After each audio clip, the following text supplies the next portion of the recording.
Hi friends, நம்ம இன்றைக்கி daily ஒர்க்கில் என்ன பார்க்க போகிறோம்னா வாழைத்தண்டு கூட்டு பண்ண போகிறேன். அதுக்கு ஒரு கப்பு சிறுபருப்பு எடுத்துருக்கேன். இப்போது நம்ம வாழைத்தண்டு கட் பண்ணி வச்சுருக்கேன், அதை சேர்த்துக்கலாம். 2 பச்சை மிளகா, ஒரு 5-6 பல்லு பூண்டு, வெங்காயம் ஒன்று கட் பண்ணி வச்சு அதை போட்டுக்கலாம். தக்காளியை சேர்த்துக்குங்க. தண்ணி சேர்த்துக்கலாம். ஒரு 1/2 ஸ்பூன் மஞ்சள்தூள், 1/4 டீஸ்பூன் சீரகம், ஒரு 1/2 ஸ்பூன்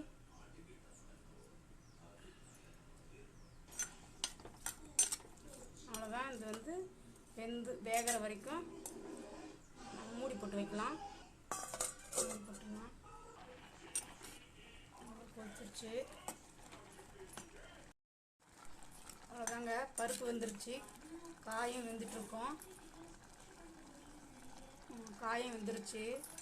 காயினா வாழைத்தண்டும் வெந்துருச்சு. இப்போ நம்ம பருப்பு எடுத்துட்டு தாளிப்பு போட்டுடலாம். எண்ணெய் கொஞ்சம் போல் சேர்த்துக்குங்க.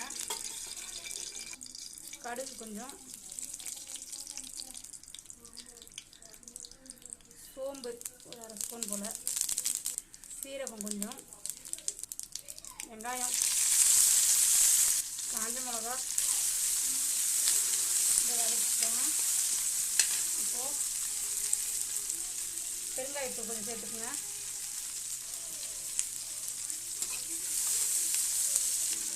பெருங்காயத்தூள் வாசமும் சீரக வாசமும் சோம்பு வாசமும் அருமையாக இருக்குது.